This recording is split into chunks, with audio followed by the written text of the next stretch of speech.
আসসালামু আলাইকুম, সবাইকে স্বাগতম। আজ আপনাদেরকে এয়ার কন্ডিশন সার্ভিস সম্পর্কে কিছু ধারণা দেব।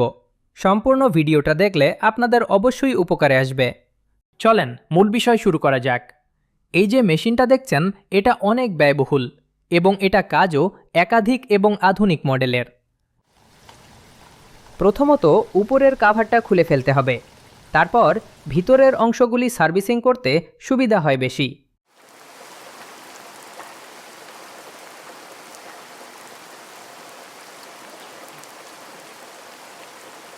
এখানে যে প্লাস্টিকটা দেখছেন, এটা খুবই গুরুত্বপূর্ণ।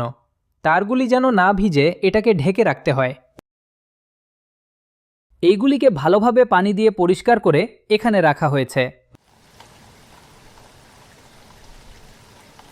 এটার ভিতরের অংশে অনেক ময়লা থাকে, ভালোভাবে পরিষ্কার করতে হয় এবং ময়লা পানিগুলি নিচের বালতিতে সংরক্ষণ করা হচ্ছে।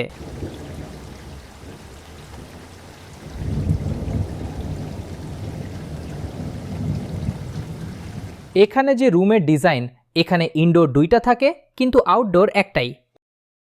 একটা ক্লিনিং সম্পন্ন হয়ে গেছে, এখন এইটাকে সম্পূর্ণ আগের রূপে লাগিয়ে দিতে হবে যাতে কোনো ত্রুটি না থাকে এবং ডাবল চেক করতে হবে যেন পরবর্তীতে কোনো সমস্যা না দেখা দেয়। এখন বেডরুমের ভিতরেরটা ক্লিন করতে হবে। এটা হচ্ছে বেডরুমের ভিতরের অংশ।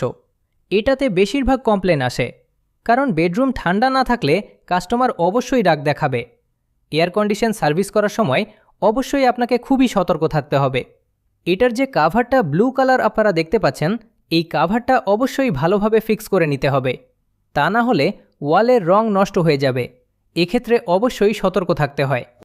এবং অবশ্যই আরেকটা বিষয় সতর্ক থাকতে হবে, উপরের অংশে ধীরে ধীরে ক্লিন করতে হবে, না হয় উপরের অংশ নষ্ট হয়ে যাবে।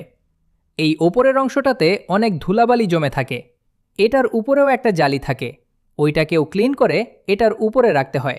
যখন ক্লিন সম্পন্ন হয়ে যাবে, তারপর একটি শুকনা ভালো কাপড় দিয়ে ভালোভাবে পানিগুলি পরিষ্কার করে দিতে হবে, যেন দেখতে নতুনের মতো মনে হয়। এমনটা না করলে পরবর্তীতে টেকনিশিয়ানের অনেক বদনাম হবে। এখন ইনডোর দোনোটাই ক্লিন হয়ে গেছে, দেখতে অনেক সুন্দর লাগছে, একদম চকচক করছে। এখন আউটডোর ক্লিন করার পালা। এর সাথে আপনাদেরকে এই ইউনিটের চমৎকার ভিউটা দেখিয়ে দিচ্ছি। এই যে কিছুটা দূরে দেখবেন সমুদ্র দেখা যাচ্ছে, ওই পারে সিঙ্গাপুর। এইটা হচ্ছে আউটডোরের পিছনের অংশ।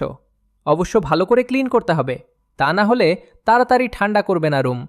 এই অংশগুলি যদি ধুলাবালি লেগে থাকে, অনেক সময় লাগে কুলিং করতে। আর এই অংশটাকে একটু ধৈর্য ধরে ক্লিন করতে হবে, স্টেপ বাই স্টেপ। এর মাধ্যমে এয়ারকন সার্ভিস সম্পূর্ণ হয়ে গেছে। সাথে থাকার জন্য সবাইকে অসংখ্য ধন্যবাদ। আবার দেখা হবে অন্য কোনো ভিডিও নিয়ে।